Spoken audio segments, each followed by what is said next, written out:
This is Popping the Bubble with hosts Sandra Ponce de Leon and Pete A. Turner.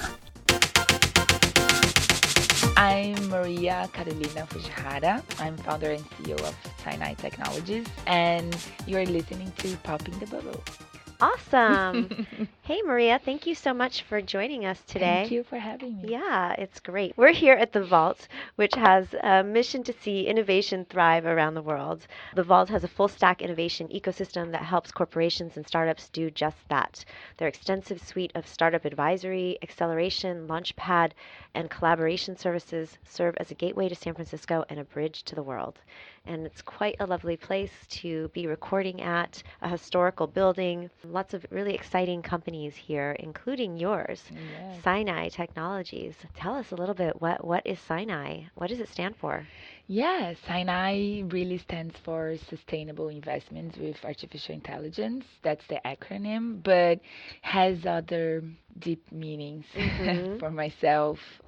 As I was telling you before, stands for the Mount Sinai, which is the region, the mount that actually unifies all the three biggest religions in the world. Is also from the Sinai Peninsula, where the first infrastructure were built. The pyramids were there, and they are there until today. And Sinai is really looking into sustainable constructions that can thrive into this next era of low carbon economy. So yeah, lots of different meanings. Wow, very cool. And we are detecting an accent. So where are you from? I'm from Brazil. You're from Brazil. Awesome. What part of Brazil? I'm working on my accent from Brazil detection Yes. geographic locator. Yes. Where do you think I am Sao from? Paulo is my guess. There you go. I like that. Yeah, they're kind of different. It's a big country like the US, lots of different accents. Yeah. Yeah. So I guess before we get into Sinai, I'd love to, what brought you to the United States? How did you get here from Brazil? Yeah, well, that's a long story. I'm trying to make shorter. I moved 1 year and a half ago to San Diego first. So I was fired from a job in Brazil, and I kind of ended up a relationship, and I didn't have anything to do there. So I was thinking of, yeah, what's gonna be this next phase, right? So I thought that California was the main You just place. decided to I just just came. get out of Brazil. Yeah. You're like, I've had enough. I'm leaving. I'm going to California. Exactly. Wow. It was, I don't know, I thought it was kind of too small. I've reached it.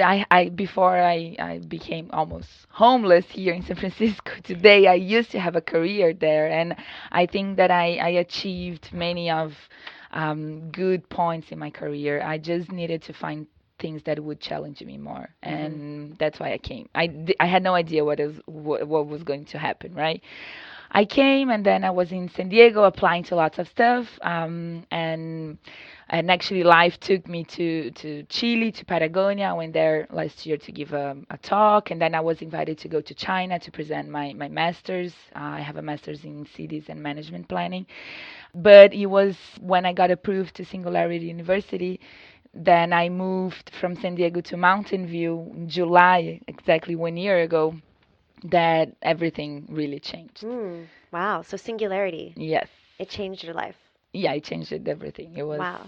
Were you involved in the sustainable field prior to? Yeah. I've Okay. been working with sustainability for more than 10 years. Okay, got it. Yeah, I have a degree. I graduated from architecture school, but I've never designed a building my entire life. I've always worked for nonprofit or government organizations, talking about sustainable constructions, how they should be. I helped to create a rating system for homes in Brazil, for sustainable homes in Brazil and Latin America. We expanded that to other countries as well. This organization that I work for many years, they have many places. They are in more than 150 countries. I used to travel the world a lot, also promoting whatever we were doing there in Brazil. So Brazil is a huge leader in terms of sustainable constructions and sustainability in general. Yeah, especially because we are the lungs of the planet. We are very much worried about what's our impact and how we can make these things more efficient. So yeah, and now also my parents are in this field, so it's kind of the apple Wow. doesn't fall too far from the tree. Yeah. And so what was your aha moment at Singularity University that led you to founding Yeah. your company? So SEO, so I got approved to the Global Solutions Program last year, which was focusing on climate change, was the main goal. I was mainly approved because I work with Paul Hawken. I don't know if you've heard of him.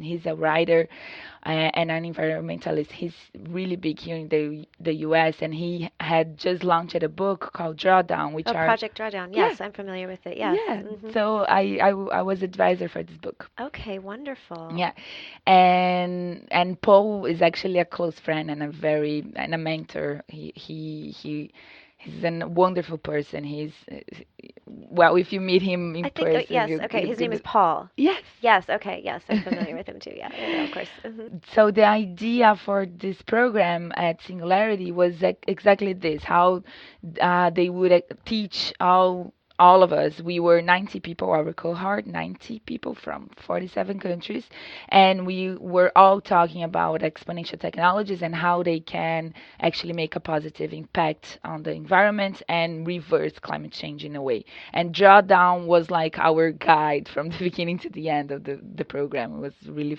fun and nice. And actually, I had no clue what AI, VR, biotech, any of these technologies were before SU. And it was when I really understood that if we want to move forward into this fourth industrial revolution area that we are just starting right now, we need technology to do that. And Hmm. we are not going to do this by ourselves. And I'm today a totally believer that technology and environmentalists go together for sure. Hmm. Wow. What is Singularity University? Because I know that it exists. Peter Diamandis is Yeah. involved with it, but tell me more. Yeah, sure. So SU was founded by Peter Diamandis and Rickards. Well, they have if you look for them, they have lots of books about the singularity itself and how we are moving towards this world of abundance where we're gonna have everything, right? We're gonna have I don't know, universal basic income. We won't have to work at all in this amazing future that they see. They are very positivists. They think about the future in a very positive way. I do agree with them in many of the stuff. I just think that we still have to change a lot of our mindsets to get there where Hmm. they think that we're gonna be. And this is only gonna the singularity itself, this amazing future of abundance is only gonna happen because of exponential technologies. So what are exponential technologies? So they are related to Moore's law. So Moore's he's the co-founder. He was the co-founder of Intel, but before that, he created the microchip with his company before. I think the name is Fairchild. I don't remember the name of the company, but he wrote this law where he compares the size and the size and the potency. Processing power doubling. Exactly. Yes, yes, yes. It doubles actually every Every, time, yep, every year. yep. So you have today like very small microchips that are the processing of Right. I mean, the cell phone is a perfect example. This has got more exactly. processing power than the computers that sent people to the moon. Exactly. And that's what's going to happen and it's going to continue happen with any types of technology. So when we talk about wearables or these things that are out now in a very short time of period, we're going to talk about insidables, like everything we can use everything I'm because still stuck on Lunchables. On Incitables now, man. Holy yeah, Yeah. cow. nanotechnology, and yeah, we are gonna be able to. Yeah, we already do have those ships and things that the cyborgs are already implementing to Yes. themselves. Hmm. I think this is a very good way to enhance human senses. I'm super in favor of.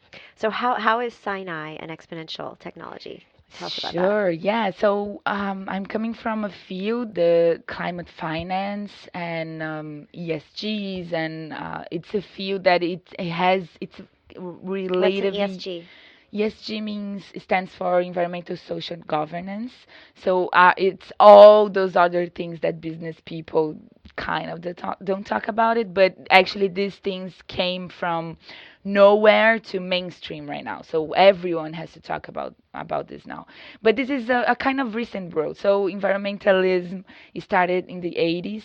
It was really come up as a science in the 80s, and we haven't evolved that much in terms of technology into this space.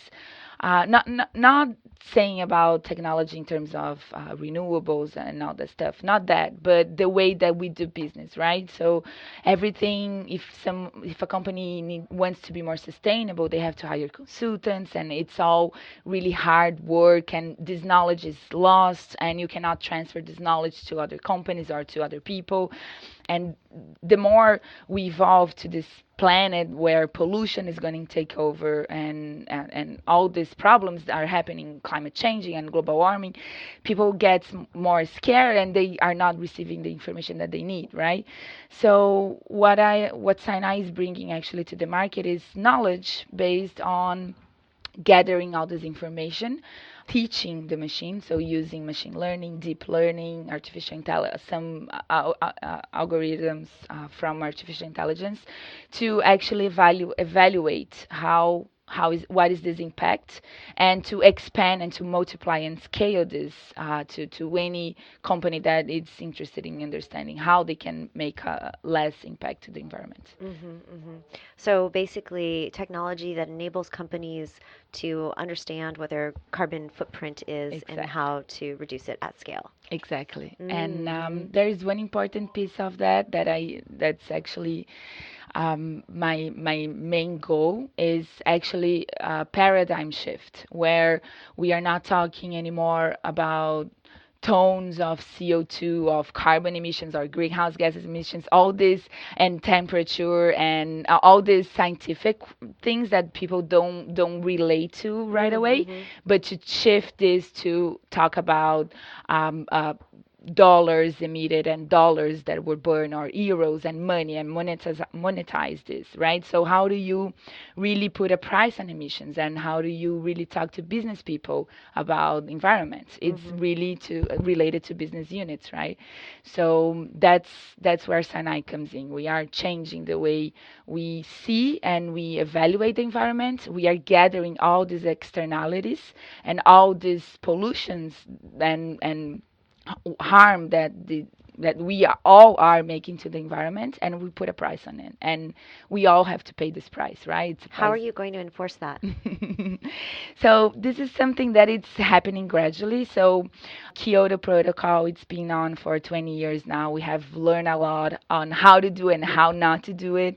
There are many jurisdictions, more than 60 actually today, that already put a price on carbon. Jurisdictions means from countries to cities up to regions. So the three biggest carbon markets in the world today are very different. So the first one is China, which is a country. Second one is European Union, which is a region. And third one is California, which is a state. So you can actually enforce this through policies, and are going to happen in different levels of governance. But actually this is really starts the implementation of these policies after 2020, when the Paris Agreement really starts. But companies are already doing this, and they have been putting their own price on emissions. Microsoft has been doing this since 2012. There are different ways of doing it. You can establish different prices. We are talking about different coins, right? Different money. So that's why you have lots of volatility in the market. Prices go up and down, and you have different prices all over. So you have to kind of understand where you are, what's the external prices that are already based on your location, and how your operation, your footprint your operation is related to the footprint, that you can actually put a price on your own emissions and establish an entire ecosystem of transacting these emissions. Yeah, that's actually super interesting. We just interviewed Paul Gamble from Nori, Mm. who also, full disclosure, is a client, Yes. and I've talked to you about, and they are building a carbon removal marketplace. So it sounds like you really are focused on the buyers. They're building a two-sided marketplace, but right now bringing in suppliers as farmers Mm. and going through their methodologies to verify the carbon removal of various regenerative agricultural practices. Yes, I've heard Hmm. about them. I read about them. It's a very interesting field. They are kind of getting carbon credits and translating this into cryptocurrencies, right? Exactly. Yeah, yeah, the Nori Uh, ton, yes. which is really smart. I think that we are going to a road where these things are going to be decentralized, and I do believe in crypto a lot. I think this could be one of the options of a new coins coming in, online crypto coins. You are melting people's faces A talking. little That's bit. so great. But this is exciting. So also, I've interviewed Nobel Peace Prize winning, I guess, environmentalist Dr. Stephen Running, and we were talking about the problem, and we're kind of getting at this of you can all know that carbon is bad and we need to reduce it, but how do you create an authority big enough to make China, California, and the EU all cooperate with one each other at a level that they can do at the time? It's even one Right. thing to say everybody does this now, but that's not reality. All the way down to the coal miner is like, yeah, but I make money pulling coal out of the ground. And you're talking about a system that there's more accountability, there's more incentive, because coal isn't the best way to produce energy. Dr. Running was talking about if you're going to use carbon, power batteries based off a big generator pool. And we know that there's better answers, but that's like a gateway to get to the next things. What are your thoughts on that though? Like, is it going to be a crypto decentralization that incents businesses to go this way automatically, or what are your thoughts? Yeah, sure. Great question. I don't think carbon is bad. Okay. I don't either. It, No, but this is a Petrochemicals are concept. super It's a dense source of in life. yeah, and there's energy like crazy, but we do have to get control over how we take care of the planet, our Exactly. stewardship. Exactly. The only thing is that there is much more carbon. If there's more carbon than oxygen, we all die, right? So we have to balance these things. And Right. carbon is needed. We need I'm not against carbon, Sure. and I don't think that carbon is the bad guy. The bad guy is sapiens. But I think that, so you ask about if there is one unit, one organization. Well, today is actually United Nations, and it's cool because United Nations, it's a company. Let's use Uh-huh. this in brackets, that really pivot after. So it was. Hey everyone, this is Sandra from Popping the Bubble, and we're coming to you from the Vault in San Francisco. What's the vault? Well, thank you for asking, Pete. The Vault is a full stack innovation ecosystem and collaborative workspace. Full stack innovation, ecosystem, collaborative work. That sounds super techy. Well, you're right there, Pete. Full stack means that in addition to being a great place to collaborate and network for startups, the Vault has a full suite of startup advisory services, such as fundraising help, legal, IP, and marketing services. Let's also mention how the Vault works with corporations through VIS, the Vault Innovation Services, and VIA, which is the Vault Innovation Academy, which also offers courses in developing innovation at scale. The Vault celebrates innovators from around the world and provides entrepreneurs with the right tools and support to grow better and faster. This segment of Popping the Bubble is brought to you by The Vault. Thanks to Kevin and his team for all the amazing work they do to fuel innovation in Silicon Valley and across the globe. An organization that came after World War II to actually establish peace on the planet. But once these environmentalists start talking about how we need to take care of the planet, it shifts completely to become a protection agency of the planet. You know, Yeah. you can kind of see that all the social and things that are related to UN are always connected to the environment somehow. And they are today the biggest, or well, the biggest organization that do this, right? So they launched the Sustainable Development Goals, which are the 17 goals that humanity needs to go through. They do the COP, which is the meeting for the climate change meeting that happens every year, through the IPCC, which is the Intergovernmental Panel on Climate Change. All these crazy scientists, they are really gathering the entire society in different levels, either governmental, private. So this was actually one of the learnings from Kyoto, that they realized that it's not it cannot be just focused on government action. It has to be an inclusion of non-state actors as well. You have to include the entire society, and we are all part of this, right? So us as civil society, as organizations, as companies, as governments. So today, the Conference of the Parties, which is COP, the climate change meeting, it's it's it's the space where we all can gather and discuss about this and how we're going to move forward on this, and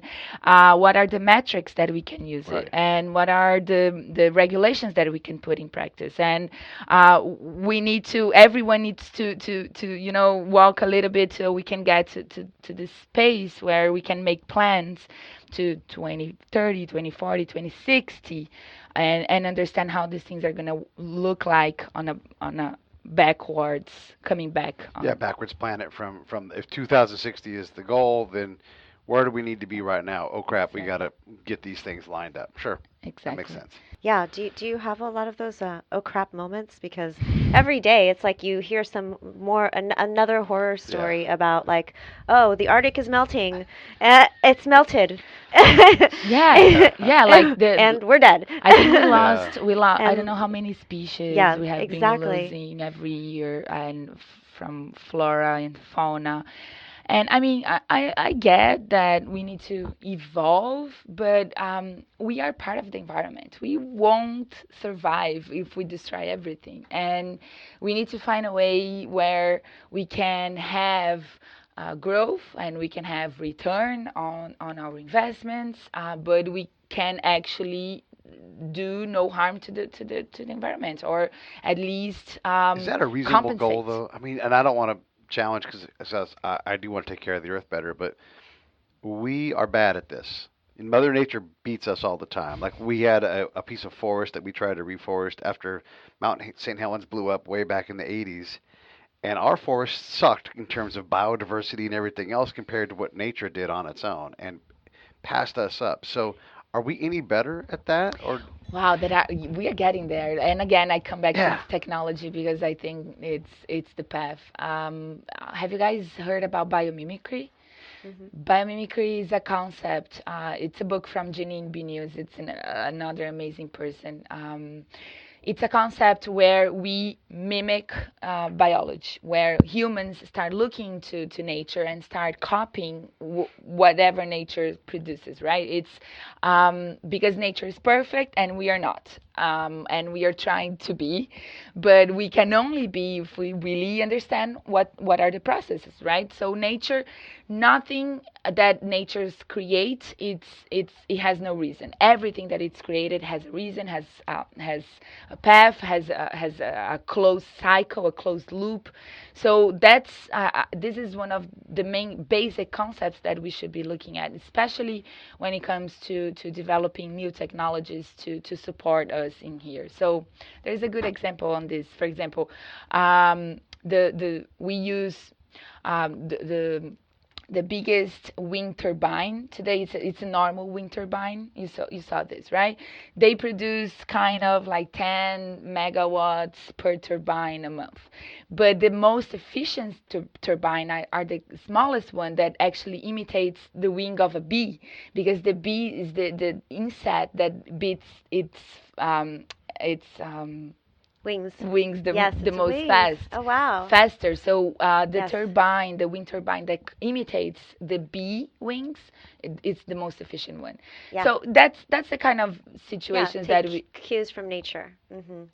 and In everybody terms of knows here on developing. Popping the Bubble, we love bees. Oh, We do really? It's a love bees. fact. It Yeah. is. It's probably our show animal. We've not picked one yet, but Oh, I like maybe that. can it And be it that? kind of goes with the popping the bubble. Yeah, there's a Stinger. little bee inside the bubble. I love Or it. the bee stinging the bubble. Ooh, I like that. Done. And That's then official. it doesn't die. Yeah, Um, it just so multiplies. getting back to Sinai, your tag is enabling sustainable investments with artificial intelligence. So is your mission to encourage investments in sustainability? Like, Exactly. okay, yeah. That's my mission. We are doing this through carbon pricing. So Mm-hmm. our first product is actually an internal carbon pricing software. This is super new. There's Something that a company would use. exactly a Mm-hmm. company that already has some sustainability, something implemented in regarding sustainability, that has at least some sustainability team that can use the software as a tool to understand what are going to be their next investments. So they look at it.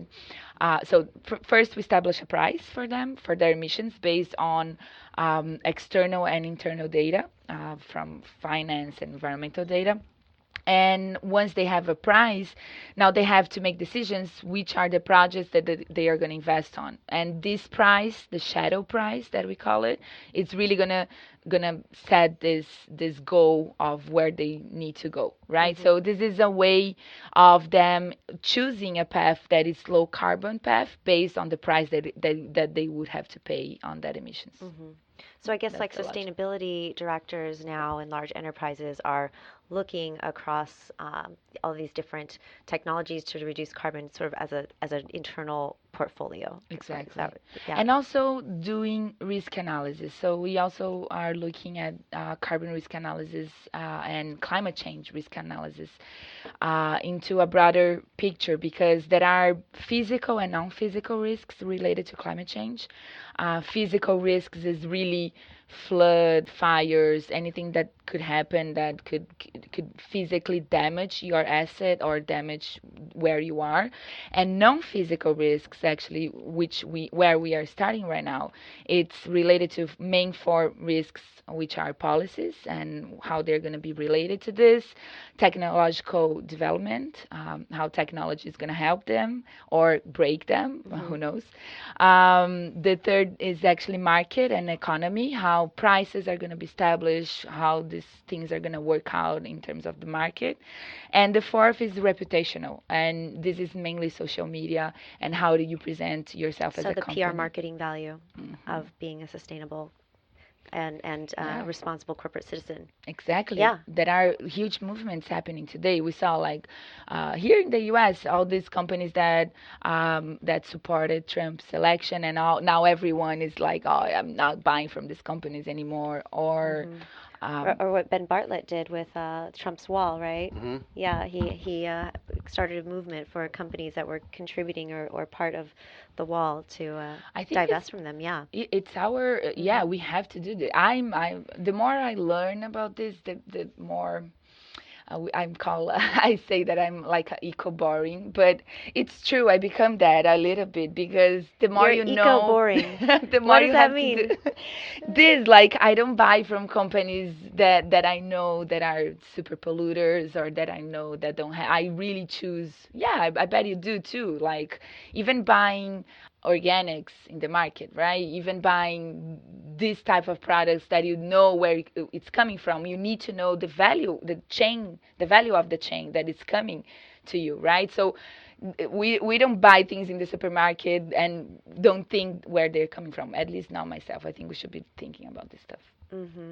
Yeah, no, I think that's a That's my great eco way to, boring. I think, yeah, I mean, I think it's already happening already. There's more consciousness about where consumers are spending their money, Yes. and it's a way to, create movements for, the irresponsible corporate citizens that we Yeah. want to see behave better. And it's almost like that's how people can have a big impact, is to find those super polluters and say, we're not buying your products anymore. Yeah. Y generation now. Y generation is it? How does it call the generation today? I'm kind of lost. I Which one? Or There's a whole Z's. bunch of Are them. they the Z's? the new ones. No, It's got to be these wise or young, just a little bit, and then there you have like kind of that millennial one, but maybe they're wise, but I don't know. Wise is before millennials. It Yeah, goes millennials, then Okay, yeah. Y's. wise then. I think wise and And it's no No, some no, no, longer no. Z's. it's It's X why. millennial Y No, I thought. and then Z. Well, I thought it was X, Jeez. and then it was the Y, and it's no longer Okay, now we have why, to. like a question, and then it was millennials. Either Well, way, it's either Okay. way, I think it's why our millenniums, it's this 20 somethings. Mhm. They are these people that are already like going to the market and investing because, like we have been talking, so many things are decentralized. They can buy bitcoins whenever and invest and use that coin to invest in anything else. They are a huge part of society that is going to actually determine the next 100 years of our own investments. So this is super interesting because I'm coming from this world, investment world, and how do you change the mindset of a company that has been operating the same for the past 50 years? It's actually going to be this next generation that is already worried about that, and it's going to ask about all these issues. So I do believe that data and carbon are the two main assets of the future, and carbon as a good way. I like carbon. Mm. The laws of thermodynamics like carbon too. Exactly. Yes. So, And by the way, millennials and Generation Y are kind of the same thing, oh, okay. but Okay. kinda. You I had to look it up. the internet told you. Yeah, the internet told me, and Okay. it's not sure. The internet's like, I don't know. Yeah, there are. It's tricky. How do you d- select them? How do you define all the ages? Yeah, I don't Yeah. know. It's It's gonna be millennial because no one wants to be Gen X. I'm just telling you right yeah, now, that's a lame it's name. true, right? And then like the next one, the Centennials or the Homeland Generation. Oh my Oh, They're goodness. okay. next. Fascinating. So, where are you? What's the state of your company, and what's your go to market? How's it going? What's next? Sure. So we are right now developing our first product. We intend to launch by the end of this year. We have been talking to some clients in the mining and metal sector and also transportation. We are still kind of bootstrapping everything, mainly because I'm super obsessed with this subject With the subject of bootstrapping, or with the subject of with the subject of the carbon ICT pricing? software. Yes. Well, bootstrapping, it's the tool I have right now, right? So I've been working on this for a year after I graduated. Actually, so after I graduated from SU, I had another company called Urban Intelligence, but we killed the company, it didn't work. Then I started rethinking all these processes. I opened Sinai, I incorporated Sinai, and then I started looking at actually what Nori is doing, Yes. how to get carbon credits into crypto. But then it was a very competitive market. I found so many flaws that I didn't want to deal with it. Then we pivot again. So it's been a huge Yeah, process. it's a I already journey. It's a journey, your entrepreneurial journey. Yeah. yeah, I already have lots of scars, but I know now we are on the right track. That's actually what I wanted to build since the beginning, but I started looking to other things because of other clients were asking for, and I had to, yeah, I shift a little bit, but now I'm back on track, and yeah, we have to launch by the end of this year. I hope I'll be start fundraising after that. Mm-hmm.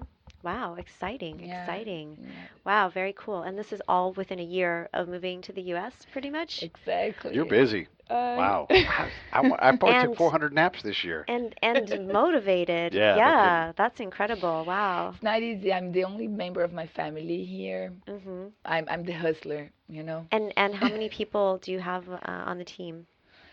I have my co-founder Marcos, who is also Brazilian. He was head of AI at Oracle, Uber, and right now his company Bonsai just got acquired by Microsoft. I also have Travis, Mm-hmm. my COO. He lives in Barcelona, and my dad, my CFO, and my business developer. He's the guy. So used to work for. He has been working for climate finance for more than 30 years. He knows lots of people. He's actually my main business developer. Oh, He's bringing the wow. clients. Amazing. What's it Yeah. like working with your dad? It's great. I'm his boss. That's hilarious. It's great. Well, we really get along really well. He's the person that I trust the most. I talk to him. I already Amazing. talk to him every day, right?